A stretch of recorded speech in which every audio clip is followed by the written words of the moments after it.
Those are some of the headlines. This is Democracy Now!, democracynow.org, The War and Peace Report. I'm Amy Goodman. Presidents Barack Obama and George W. Bush led a tribute Sunday in New York for the victims who died in the attacks on September 11, 2001. Family and friends read out the names of the nearly 3,000 victims. Similar events took place in Shanksville, Pennsylvania, and at the Pentagon. Today, we go back 10 years and revisit a remarkable conversation with two New Yorkers, Rita Lasar and Masuda Sultan. Rita Lasar lost her brother Abe Zelmanowitz on the 27th floor of the World Trade Center. He worked at Blue Cross Blue Shield. He refused to leave until emergency workers came to help rescue his best friend, Ed, a paraplegic. They died along with so many others. A few days later, President Bush invoked Abe's story in a speech at the National Cathedral in Washington, calling him a hero. His sister Rita wrote a letter to the New York Times urging Bush not to bomb Afghanistan. She wrote, "It is in my brother's name and mine that I pray that we, this country that has been so deeply hurt, not do something that will unleash forces we will not have the power to call back." And that is exactly what happened a few weeks later.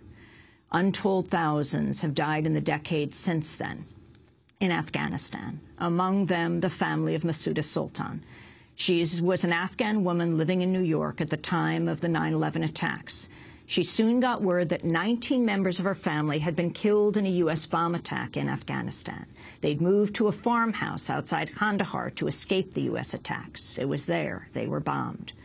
When Masuda Sultan and Rita Lasar met in our studio in January of 2002, Masuda had just returned from Afghanistan, where she'd met with surviving members of her family. We begin the conversation with the report she did for Democracy Now!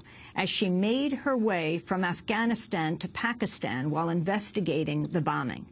Rita and Masuda sat and listened to the report we replayed for them. Masuda had just returned. We were playing that tape of her in Afghanistan as she traveled, calling in from a dirt road. We went over there last night. I had heard that there was some devastation. My family, I have some cousins that live in Kandahar, and the extended family is about 55 people. They lived right near some Taliban-controlled compounds and buildings, and they anticipated that once the U.S. bombing campaign started, they wouldn't be safe any longer where they were. They decided to move out to some farmland they had about 50 miles outside of Kandahar city, and we're staying there in order to stay safe.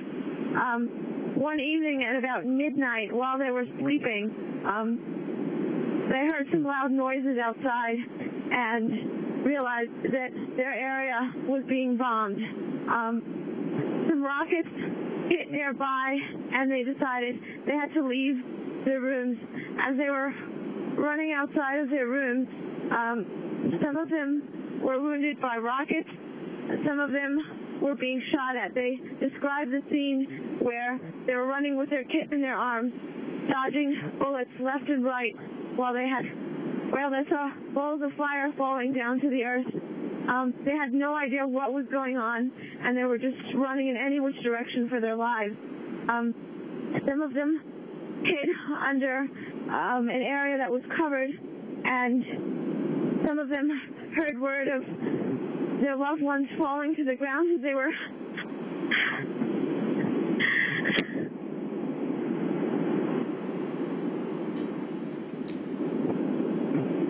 We're talking to Masuda Sultan, who's describing how her family members were killed by the U.S. bombs that fell on the farmhouse they were taking refuge in outside of Kandahar. She's speaking to us from Afghanistan. There were some women and children running for their lives, being shot at by a helicopter hovering over their homes. And these people were not Taliban supporters. They weren't Al-Qaeda fighters.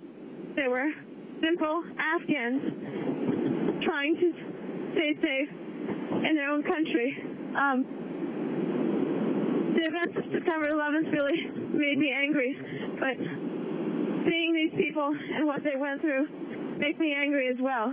You know, they say that in war, they say that you have to break a couple of eggs in order to make an omelet, but when those eggs are your family, what can you do?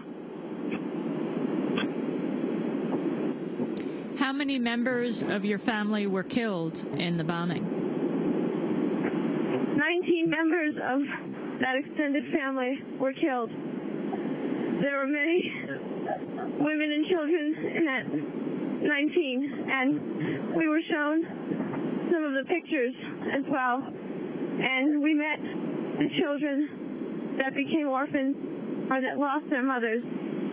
One of them was a little girl that was 1.5 years old, and she had been drinking breast milk, and they were having trouble with her getting used to the powdered milk. But it's just, when you see the faces of those little children and they tell you the story of how their mother died on their lap with the blood flowing out of their head, and they ran for their lives, it breaks your heart. It breaks your heart to know that this is the collateral damage of war. That was Masuda Sultan reporting to us from Afghanistan at the end of 2001. She had returned to her native country because she had learned that 19 members of her family had been killed in the U.S. bombing of Afghanistan soon after the September 11th attacks. When we come back from break, we sit with Rita Lasar and Masuda Sultan in our studio 10 years ago. It was January of 2002, as they shared their grief about the loss of their family members. This is Democracy Now! Back in a minute.